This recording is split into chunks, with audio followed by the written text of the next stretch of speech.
Bonjour à tous, il est 13 h à Abidjan, les principaux titres de votre édition. Plus de 650 millions de francs CFA pour soulager les populations déplacées de l'Ouest après les conflits fonciers à Guiglo et Bleulequin. Des décisions prises aussi pour lutter contre le grand banditisme et l'orpaillage clandestin. La synthèse du Conseil des ministres dans ce 13 h. En économie, on parlera du séminaire bilan de la Direction générale des impôts qui a réalisé un écart positif de 6,6 milliards de francs CFA par rapport aux objectifs de recettes du troisième trimestre de cette année. Présidentielle au Kenya, après le retrait surprise de l'opposant Raila Odinga, la commission électorale annonce que les 8 candidats du premier scrutin invalidés peuvent se représenter le 26 octobre prochain. Tout d'abord, le gouvernement ivoirien au secours des populations déplacées de l'Ouest victimes des conflits intercommunautaires à Guiglo et Bleulequin. Plus de 650 millions de francs CFA ont été dégagés pour les soulager. Le gouvernement a aussi décidé de lutter contre le grand banditisme, le terrorisme et l'orpaillage clandestin. La synthèse du Conseil des ministres d'hier avec Awa Touré.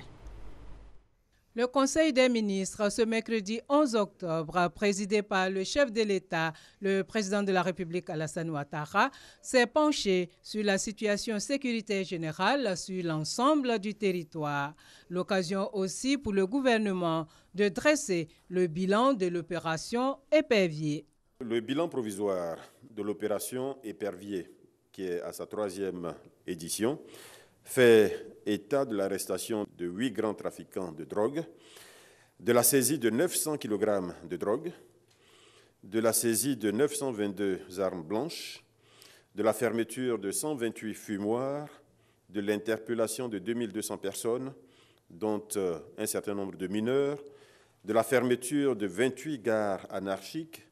Le conflit foncier dans les départements de Guiglo et Bleulequin préoccupe au plus haut point le gouvernement qui entend tout mettre en œuvre pour un retour rapide des déplacés et la réhabilitation des établissements scolaires et autres infrastructures incendiées. Les tensions entre les communautés Oué, Baoulé et Burkinabé dans ces 2 départements ont conduit à des affrontements ouverts. Le bilan est le suivant à ce jour. 2 morts enregistrés le 2 octobre 2017, 11 personnes blessées, 4 campements incendiés et pillés, 18 écoles primaires fermées et pillées, 5 483 personnes déplacées dans les sous-préfectures de Zéago, département de Bleulequin, et de Kaadé, dans le département de Guiglo. 1500 déplacés ont pu regagner leur lieu habituel d'habitation à ce jour, après la signature d'un accord le samedi 7 octobre 2017. Nous pouvons dire qu'aujourd'hui, il n'y a plus d'affrontements. La situation est globalement calme. Le Conseil a instruit le ministre de l'Intérieur et de la Sécurité et l'ensemble des ministres concernés à l'effet de renforcer de manière diligente les mesures d'ordre sécuritaire, d'ordre sanitaire, d'ordre humanitaire, en vue notamment d'apporter aux populations concernées toute l'assistance dont elles pourraient avoir besoin. Une enveloppe budgétaire a été dégagée par le gouvernement de 659,7 millions de francs CFA. La lutte contre l'orpaillage illicite va se renforcer. Le Conseil a ainsi adopté une communication relative au programme national de rationalisation de l'orpaillage et de fermeture de sites illicites. Cette opération de fermeture des sites illicites d'orpaillage s'est déroulée du 3 au 17 septembre 2017, conformément au renforcement du dispositif gouvernemental de lutte contre l'orpaillage illicite.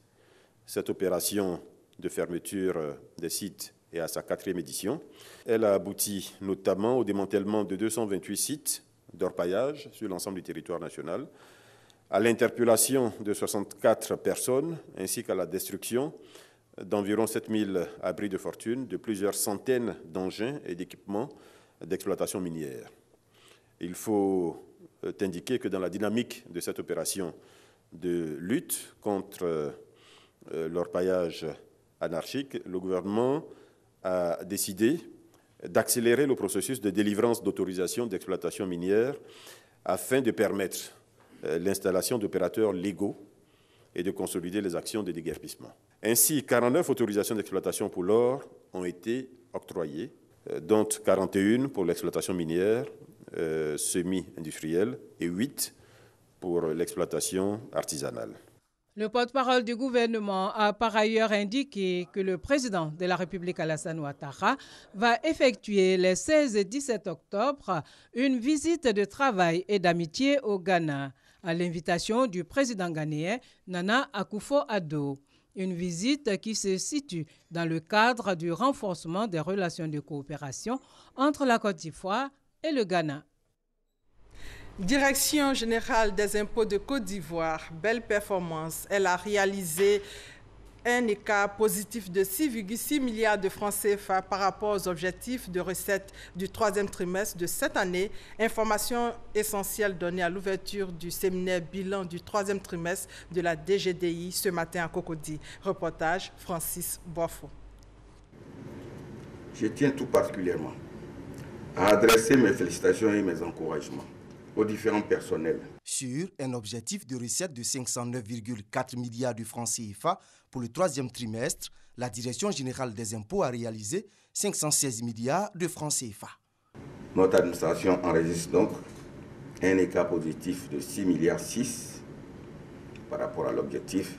Il convient toutefois de noter que les résultats enregistrés par nos services depuis le début de l'année, donc résultats cumulés des 3 premiers trimestres, s'établissent à 1579 milliards pour un objectif de 1544 milliards soit un écart positif de 35,1 milliards de nos francs. Selon le directeur général des impôts, ces résultats affichent au 30 septembre 2017 une progression de 10,5% par rapport à ceux de l'année dernière à la même période. Les recettes fiscales constituent certes une priorité, mais nous évoluons dans un environnement social et nous avons des partenaires qui s'appellent les contribuables, nos clients. Nous devons donc mettre un point d'honneur à améliorer la qualité des services rendus ou à rendre à ces usagers. C'est ainsi qu'on pourra parler d'une administration fiscale performante et de qualité. Pour le quatrième trimestre, les projections de recettes brutes de la Direction générale des impôts sont estimées à 450,1 milliards de francs CFA. En santé, c'est la journée mondiale contre les rhumatismes. En Côte d'Ivoire, près de 10 000 personnes souffrant de rhumatisme se font consulter par an. Mais c'est quoi cette maladie? Élément de réponse avec Davis Oyo et Grace Kando. Ressentir des douleurs récurrentes aux pieds, aux reins, au dos, à la main ou encore des inflammations sur des parties du corps peuvent être des signes de rhumatisme. Des affections chroniques qui s'attaquent aux muscles, aux ligaments et aux articulations. Cette pathologie a multiples formes, parmi elles l'arthrose appelée usure de l'articulation et les rhumatismes inflammatoires chroniques qui sont les plus handicapants. Ces affections peuvent subvenir à tout âge et n'est pas forcément liée à la vieillesse. Néanmoins, le rhumatisme affecte un adulte sur 4 et les personnes obèses. Elle constitue la première cause de handicap après 40 ans. Les conséquences provoquées par ce mal sont désastreuses et nombreuses, notamment le handicap à vie et la mort. Le coût de la prise en charge étant élevé, la prévention demeure la méthode la plus efficace pour lutter contre cette maladie. Pour y arriver, la pratique des activités sportives et la lutte contre l'excès du poids est conseillée. La Côte d'Ivoire compte 15 rhumatologues et 2 centres de rhumatologie situés au sein du CHU de Cocody et au CHR de Boaké. Environ 10 000 personnes consultent pour une affection rhumatismale par an. Dans le domaine des médias, la deuxième édition du prix RFI Challenge, application Afrique, qui s'est déroulée à Abidjan hier, a récompensé l'Ivoirienne Raïssa Banyoro pour son application Lucie, entendez, leçon unique conçue pour l'innovation dans l'enseignement. Le reportage de Godefroy Okambawa, Christiane Kogui et Astou Touré. Raïssa Banoro, jeune informaticienne ivoirienne, est la lauréate du prix RFI Challenge Application Afrique. Elle a réussi à créer une application mobile dénommée Lucie qui va permettre à tout apprenant de maîtriser les rudiments de l'alphabétisation adaptée à son niveau. Une application d'alphabétisation fonctionnelle pour permettre à toutes ces jeunes filles-là qui n'ont pas eu la possibilité d'aller à l'école ou déscolariser un peu plus tôt, d'avoir la même chance, apprendre à lire, écrire, compter pour pouvoir rêver, pour pouvoir être des femmes leaders. Selon les initiateurs, ce prix vise à soutenir le développement des services numériques innovants au profit de l'éducation des filles en Afrique et à promouvoir également l'auto-emploi des jeunes. C'est important que sur Internet, il y ait des initiatives citoyennes qui aident l'intérêt général, qui aident les gens. Et donc pour nous, l'éducation des filles, on sait que c'est un grand défi africain. Puis moi, ça me tient particulièrement à cœur parce que je sais que le savoir, c'est le début de la liberté. De façon fondamentale, les jeunes sont permanents sur des smartphones et c'est leur outil d'expression. Et donc ils excellent en codage, ils excellent dans la navigation. Ils peuvent en faire aussi leur métier. Donc là où il y a un potentiel fort d'insertion et d'emploi, nous sommes obligés d'être là pour les aider. Le prix RFI Challenge Application Afrique est à sa 2e édition. Plus de 600 candidatures provenant de 34 pays d'Afrique francophone ont été enregistrées. Par la même occasion, devant un public composé essentiellement de jeunes filles, l'émission 7 milliards de voisins, présentée par Emmanuel Bastide, a été enregistrée autour du thème « Le numérique, est-ce un tremplin pour l'emploi des jeunes ?» Hier, c'était la journée internationale de la jeune fille. Selon l'ONU, 62 millions de filles dans le monde en âge d'être scolarisées n'ont toujours pas accès à l'éducation. 15 millions sont mariées de force chaque année avant l'âge de 18 ans. 2 millions sont enceintes chaque année avant l'âge de 15 ans. Plus de 11 millions de filles âgées de 5 à 17 ans sont actuellement esclaves domestiques dans le monde. Et à l'occasion donc de la Journée internationale de la jeune fille, en Côte d'Ivoire, le gouvernement ivoirien met l'accent sur la lutte contre les grossesses en milieu scolaire. Plus de 4000 cas ont été enregistrés en 2017, nous dit Astou Touré. Le thème de l'année 2017 relatif à la Journée internationale de la jeune fille est « Autonomisation des filles avant, pendant et après une crise ». Cette journée vise à mettre en lumière les besoins des jeunes filles et à répondre aux défis auxquels elles font face. En Côte d'Ivoire, le gouvernement a mis un accent particulier sur les grossesses en milieu scolaire. 4471 cas de grossesse ont été recensés au cours de l'année 2016-2017 selon le ministère de l'Éducation nationale, de l'enseignement technique et de la formation professionnelle. Ce rapport révèle également que sur les 4471 cas, 1153, soit le quart, concernent les enfants de 9 à 14 ans. Si ce chiffre est alarmant, il faut dire qu'il est nettement mieux comparé aux années précédentes. De 6800 cas en 2014-2015, le chiffre est passé de 5900 cas en 2015-2016 à 4471 cas en 2017. Dans le souci d'éradiquer le phénomène des filles mères en Côte d'Ivoire, le ministère de l'Éducation nationale, de l'enseignement technique et de la formation professionnelle et plusieurs ONG locales ont initié la campagne Zéro grossesse à l'école. Cela se traduit sur le terrain par l'éducation sexuelle dénommée leçon de vie. Malgré ces campagnes, le phénomène persiste et est de plus en plus précoce. La Journée internationale de la jeune fille permettra aussi de mettre l'accent sur les mariages précoces afin de promouvoir l'autonomisation des filles dans l'exercice de leurs droits fondamentaux. Les grossesses en milieu scolaire font également partie des maux qui minent le système scolaire dans la région du Ouorodougou. Une préoccupation, comment réduire le taux d'échec aux examens et concours pendant cette rentrée? La réponse avec Mamadou Kwasi. Depuis quelques années, la région du Ouorodougou enregistre un faible taux de réussite aux examens à grand tirage. La preuve, pendant que le taux national de réussite au BEPC était de 60,8%, la ville de Séguéla a enregistré un taux de réussite de 38,51%, le plus faible taux au niveau national. Interpellés par ces résultats, les cadres de la région de Ouorodougou veulent aider à relever le niveau scolaire dans la région. Le développement se construit et s'anime.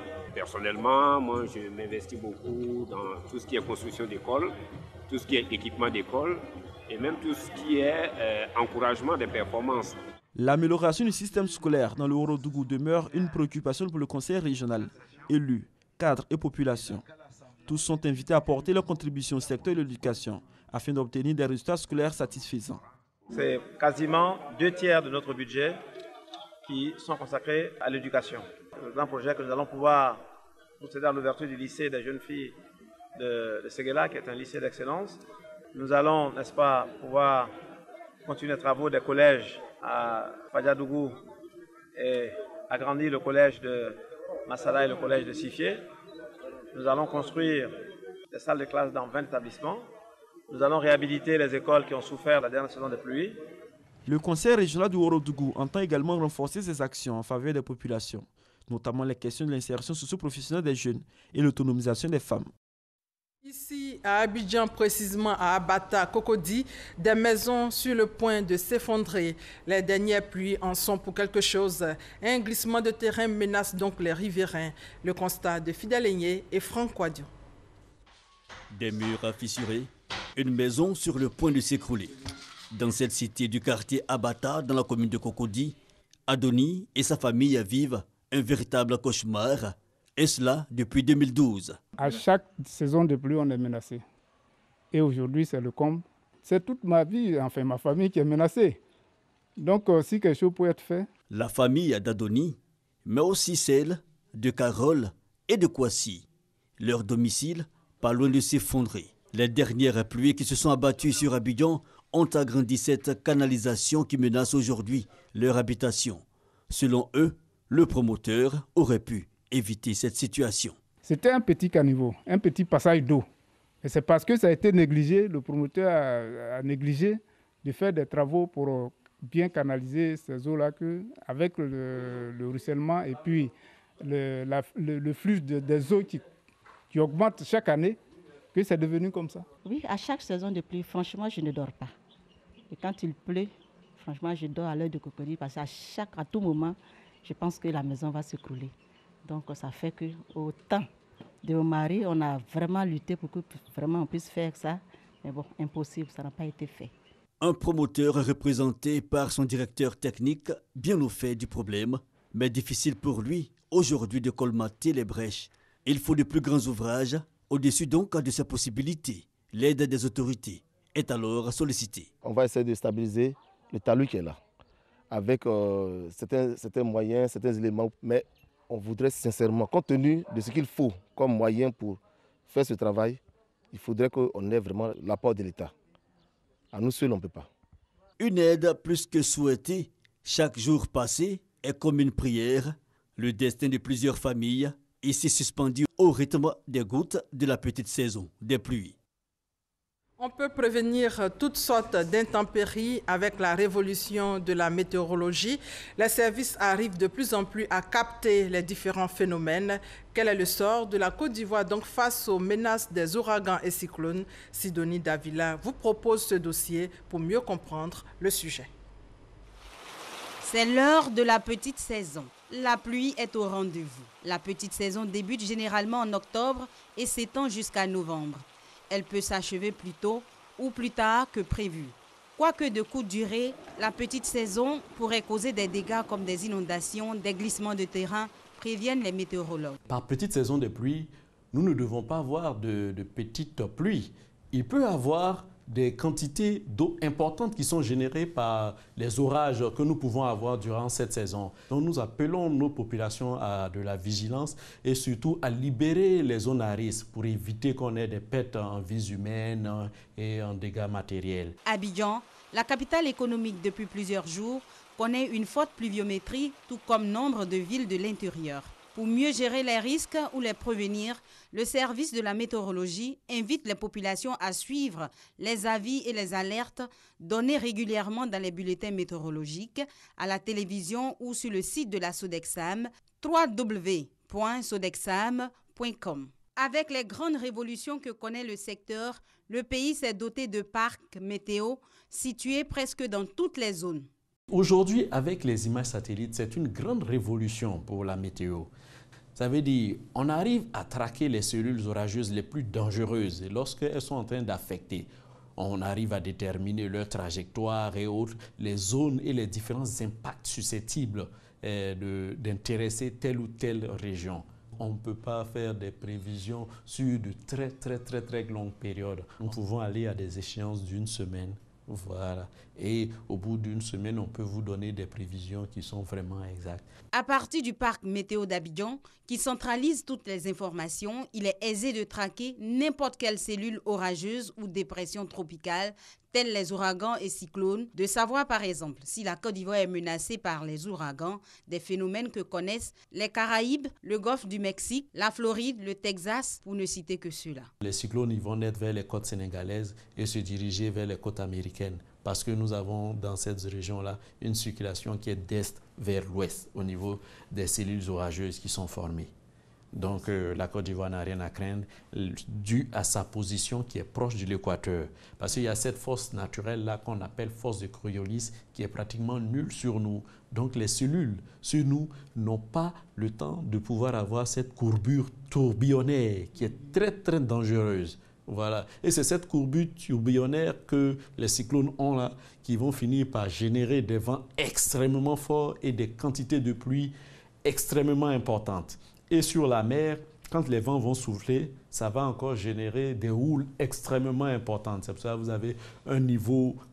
vous avez une surélévation du niveau de la mer. Et c'est ça encore qui est dangereux quand ça va aborder ces régions qui sont sur le continent. Si la Côte d'Ivoire a beaucoup plus de chances d'éviter ces phénomènes, pour notre spécialiste, ça pourrait toujours ne pas être le cas pour Madagascar, l'île de la Réunion et l'île Maurice, des pays africains situés sur une trajectoire cyclonique. En 2016, la saison des ouragans a été particulièrement active. Au total, 84 tempêtes tropicales qui portent un nom ont remué les océans et balayé les 4 coins du monde. 7 ont atteint le statut de la catégorie la plus puissante, la catégorie 5. Depuis fin août de l'année 2017, les ouragans Harvey, Irma, José, Maria et autres n'ont laissé que peu de répit aux habitants des Antilles et sud-est des États-Unis. Au départ, c'est des noms de femmes qu'on donnait. Les féministes qui se sont plaints, donc aujourd'hui, on donne un nom masculin, un nom féminin. Donc en général, on regarde dans l'alphabet, on prend tout simplement de la lettre A jusqu'à la lettre Z. Nous avons un calendrier où des noms sont prédéfinis, donc qui tourne autour de 6 années. Donc au fur et à mesure, on va évacuer les différents noms qui seront utilisés. Et les phénomènes les plus violents seront retirés, les noms seront retirés de la liste et ceux qu'on n'a pas utilisés, on reviendra pour vous voir donner. Selon une étude menée en 2014 par des chercheurs de l'Université de l'Illinois, les ouragans qui portent un prénom féminin seraient plus mortels. En Côte d'Ivoire, Guéhi Cécile est loin d'avoir été un ouragan et mortel. Ce nom féminin, les Ivoiriens l'ont donné avec humour aux fortes pluies et aux inondations qu'elles ont provoquées à Guiglo. La science du temps, de plus en plus efficace, a permis de sauver des vies récemment dans l'ouest du pays, région montagneuse, précisément à Mans, où l'abondance des pluies a engendré des inondations considérables. Dans l'actualité culturelle, plusieurs promoteurs de mode venus de 9 pays d'Afrique ont donné une identité à la mode africaine. Réunis en assemblée générale ici même à Abidjan, ils ont mis en place leur association dénommée Association des Fashion Week. Frédéric Oulaï et Franck Kouadio. Gilles Touré, Isabelle Arnaud de la Côte d'Ivoire, Emmanuel Djovi du Sénégal et Martina du Tchad, des figures emblématiques de la mode en Afrique pour une même ambition, celle de la promotion de leur secteur d'activité. Faire de la mode une industrie pourvoyeuse d'emplois et de richesses. Venus de 9 pays d'Afrique, ces promoteurs de mode et d'événements parlent d'une même voix, désormais au sein d'une association, à fois Association des Fashion Week. Isabelle Arnaud est désignée président pour un mandat de 4 ans. En créant cette association, nous avons voulu donc nous unir pour pouvoir porter haut la voix de la mode africaine. Nous ne sommes pas forcément créateurs, nous sommes des acteurs, des promoteurs, des marketeurs de la mode africaine. La mode est un secteur qui est porteur, c'est un secteur qui est pourvoyeur d'emplois, c'est un secteur qui a besoin d'industrialisation, de formation, qu'on doit accompagner aussi bien financièrement qu'institutionnellement. Une volonté des promoteurs soutenue par les organisations internationales, notamment l'UNESCO. La promotion de la mode, c'est en même temps la promotion de la culture vestimentaire et de la créativité de la jeunesse africaine. Et l'UNESCO est heureuse d'apporter un appui à cette nouvelle structure qui vient de se créer et qui permettra aux jeunes promoteurs de mode africaine de se mettre ensemble, d'unir leurs forces pour mieux contribuer à la promotion de la culture et de la mode africaine. Les participants venus du Bénin, du Cameroun, du Mali et du Sénégal, entre autres, ont affirmé leur adhésion à la fois. La mode africaine face au monde, c'est de montrer que les créateurs africains sont réveillés, qu'on fait la promotion de nos valeurs, de nos cultures et que chacun à différents niveaux, on contribue à cela. Seul, c'est vrai qu'on peut avoir des idées, on peut avoir des initiatives, mais quand on est ensemble, ça règle beaucoup de choses. On ne réinvente pas la roue, on apprend des uns et des autres et ensemble, on est plus fort. L'association des Fashion Week africaines désormais au travail, les membres sollicitent le soutien de leurs pays respectifs. Hors de nos frontières, les résultats de la présidentielle au Libéria, tenue mardi pour désigner le successeur d'Ellen Johnson Sirleaf, première femme élue chef d'État en Afrique, étaient attendus en principe ce jeudi après un report de 24 heures dû à des défaillances d'organisation. Le Libéria, donc, dans l'attente des résultats de la présidentielle, le président de la commission électorale appelle au calme. Extrait. Il est rappelé aux partis politiques que c'est la Commission nationale électorale qui est la seule institution du pays à proclamer les résultats officiels des élections nationales. Nous demandons à tous les partis politiques, aux candidats, de même qu'aux électeurs, d'attendre patiemment la proclamation de leurs résultats. La Commission nationale électorale ne sera pas à même de commencer la proclamation des résultats provisoires aujourd'hui. Nous espérons commencer le processus demain. Et puis la présidentielle au Kenya relancée. La commission électorale a annoncé hier que les 8 candidats en lice lors de l'élection du 8 août, invalidés par la justice, peuvent se représenter au scrutin du 26 octobre, se conformant ainsi à une décision de justice. Crise en Catalogne. Le chef du gouvernement de l'Espagne demande des clarifications au président de la Catalogne qui a déclaré l'indépendance de sa région sur la base du résultat du référendum sur l'autodétermination de la Catalogne, tout en suspendant les effets dans la foulée mardi soir. Sidonie Davila. Dans une nouvelle escalade de la crise entre Madrid et la Catalogne, l'une des plus riches régions d'Espagne, Mariano Rajoy, le chef du gouvernement espagnol, a demandé à Carles Puigdemont de revenir à la légalité, faute de quoi il utiliserait pour la première fois l'article 155 de la Constitution. Cet article permet de suspendre l'autonomie d'une région. La Commission européenne suit de près la situation en Espagne et réitère son appel à un plein respect de l'ordre constitutionnel espagnol. La gauche accuse Mariano Rajoy d'être directement responsable de la crise en Catalogne, une région qui se sent meurtrie par l'annulation partielle en 2010 d'un statut qui lui confère des compétences. La suspension de l'autonomie sans précédent depuis 1934 serait considérée par les Catalans comme un affront et pourrait déclencher des troubles dans cette région très attachée à sa langue et à sa culture et dont l'autonomie a été rétablie après la mort de Francisco Franco.